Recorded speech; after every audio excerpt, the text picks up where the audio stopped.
Pensemos en algo tan cotidiano como medir la harina para una receta, o la altuma para colgar un cuadro. Damos por bueno ese número, ¿verdad? Confiamos en él. Pero, ¿y si ese número nunca fuera la verdad absoluta? Pues en ciencia resulta que cada medida es una historia de aproximación, de límites. Vamos a ver por qué. Así que claro, aquí llega la gran pregunta. ¿Se puede medir algo a la perfección? ¿Existe un valor que sea, digamos, 100% exacto? A ver, la respuesta rápida es un no rotundo, pero la respuesta larga, esa es la que de verdad nos desvela la esencia del método científico. Venga, empecemos por el principio. Hay que desmontar un mito, uno que casi todo el mundo tiene en la cabeza. Es esa idea de que, en alguna parte, existe una medida perfecta de las cosas y que el trabajo de la ciencia es, simplemente, encontrarla. Pues no, no va de eso. El quid de la cuestión es este. La ciencia no va por ahí buscando el valor verdadero de algo. ¿Por qué? Porque esa idea, en el fondo, es una ilusión. Medir no es como descubrir un número mágico que estaba ahí escondido. ¿Qué va?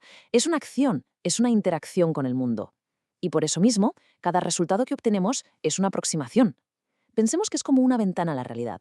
Una realidad que, por cierto, nunca vamos a poder ver con una claridad total, absoluta. Y esta aproximación, esta falta de perfección, ocurre porque medir es como una danza entre tres participantes. Por un lado, el objeto que se mide. Por otro, el instrumento que usamos. Y por último, la persona que observa. Cada uno de estos componentes, desde una simple regla hasta el ojo humano, introduce su propia pequeña dosis de incertidumbre. Así que la perfección, pues mira, simplemente no tiene por dónde colarse. Vale, ahora que ya hemos aparcado el mito de la medida perfecta, es el momento de conocer a los malos de la película, por así decirlo, los errores de medición. Vamos a ver qué tipos hay y cómo actúan. Fundamentalmente, se suelen separar en dos grandes familias. Por un lado están los errores sistemáticos. Pensemos en ellos como un fallo constante, algo que desvía todas las medidas siempre en la misma dirección. Un sesgo, vamos. Y por otro lado tenemos los errores accidentales o aleatorios. Estos ya son impredecibles. A veces hacen que la medida sea un poquito más alta, a veces un poquito más baja. Son, para que nos entendamos, como el ruido de fondo de cualquier experimento. Y aquí tenemos un ejemplo de libro de error sistemático, el famosísimo error de paralaje. Si se mira la regla desde un ángulo, la lectura siempre se va a desviar en la misma dirección. Es un error constante, predecible, pero, y aquí viene lo bueno, como es sistemático, tiene solución. Es tan sencillo como cambiar el punto de vista y mirar de frente. Los errores accidentales, en cambio, son más sutiles, son otra historia. Provienen de cosas casi imperceptibles, ¿no? Como esas pequeñas dudas al leer una escala entre dos marcas, una corriente de aire minúscula que cambia la temperatura a una décima, o vibraciones casi indetectables en el equipo. Vamos, que son inevitables. Y todo esto nos lleva a una distinción que es clave, pero que en el día a día solemos mezclar. La diferencia entre exactitud y precisión. Ojo, porque en ciencia, y esto es súper importante, no significan para nada lo mismo. A ver, fijémonos en esta imagen, que lo deja clarísimo. En el caso A, los disparos o las medidas están muy juntitos, muy agrupados entre sí, o sea, son consistentes. Pero, ¡ay!, están todos desviados del centro. Eso es tener mucha precisión, pero poca exactitud. En cambio, en B, los disparos están más dispersos, pero si nos fijamos, giran en torno al centro de la diana. En promedio, son exactos, pero son poco precisos. La exactitud, por lo tanto, es dar en el clavo, en el centro de la diana. Nos dice que tan cerca está una medida del valor que consideramos real. Para que un resultado sea exacto, lo fundamental es minimizar los errores sistemáticos. ¿Recordamos? Esos que nos desvían siempre para el mismo lado. Y la precisión, por su parte, lo que nos dice es cómo de agrupados están los lanzamientos o las medidas. Un resultado es preciso cuando los errores aleatorios son muy, muy pequeños. Esto hace que cada medida sea súper parecida a las demás. Da igual si están cerca del valor real o no. Entonces, a ver, si los errores son inevitables, ¿qué hacemos? ¿Tiramos la toalla? Pues no, en absoluto. La ciencia, en lugar de barrerlos debajo de la alfombra, ha desarrollado todo un lenguaje para hablar de la incertidumbre, y lo hace de forma honesta y transparente. Vamos a descifrar ese lenguaje. Y así es como se ve este lenguaje en la práctica. Fijémonos bien, una medida científica de verdad nunca es un número a secas, se presenta como una estimación, la mejor que tenemos, acompañada de un más menos que define el margen de error. No dice el valor es este y punto, sino más bien, mira, el valor real muy probablemente está en este intervalo. Otra herramienta clave que a veces es un poco liosa son las cifras significativas.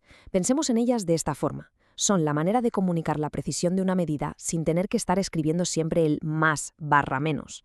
O sea, los propios dígitos que se escriben le están diciendo al mundo hasta qué punto se está seguro de esa medición. Por ejemplo, y esto es un detallazo, decir que algo mide 2,50 metros no es lo mismo que decir que mide 2,5. Ese cero del final es importantísimo. Significa que hay confianza hasta el nivel del centímetro. Se está comunicando que la medida real, con una probabilidad muy alta, se encuentra en un rango súper pequeño alrededor de ese valor. Pero claro, ¿cómo saber si un error de, pongamos, 1 centímetro es mucho o poco? Pues depende, ¿no? No es lo mismo fallar por 1 centímetro al medir una mesa que al medir la distancia a la Luna. Para poder comparar, se usa el error relativo. Es muy simple, es el error absoluto dividido entre el valor de la medida. Y esto nos da una idea de la calidad, del peso de ese error sin que importe la escala. Muy bien, vamos con el último concepto clave de hoy. ¿Qué pasa cuando se cogen estas medidas, que ya sabemos que son imperfectas, y se usan para calcular otras cosas? Pues no sé, como un área o un volumen. Pues mira, la regla para sumar y restar es súper sencilla. La incertidumbre siempre, siempre crece. Los errores absolutos de cada medida se suman, punto. Si se miden dos longitudes y cada una tiene su pequeño error, el error total de la suma será, pues eso, la suma de los dos errores. No hay forma de que se cancelen entre sí, ¿eh? Solo pueden acumularse. Y al multiplicar, como por ejemplo al calcular el área de este rectángulo, la cosa se pone más interesante.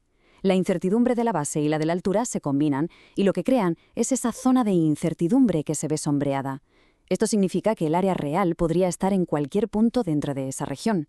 Y la regla matemática para esto, la verdad, es bastante simple y elegante. Cuando se multiplica o se divide, lo que se suma no son los errores absolutos, ojo, sino los relativos. Así de fácil. El error relativo del resultado final es simplemente la suma de los errores relativos de cada una de las partes. Y todo esto al final nos lleva a la gran conclusión. Lejos de ser una debilidad o un fallo, reconocer, cuantificar y comunicar la incertidumbre es, de hecho, una de las mayores fortalezas del método científico. Es, en el fondo, una declaración de honestidad y de rigor. Lo que nos deja con una última reflexión, una pregunta para llevarse a casa. Si toda medida es incierta, si cada cálculo que se hace arrastra y aumenta esa incertidumbre, entonces, ¿cómo es posible que la ciencia construya un conocimiento que es tan, pero tan robusto y fiable? Pues quizá ahí está la verdadera magia del método.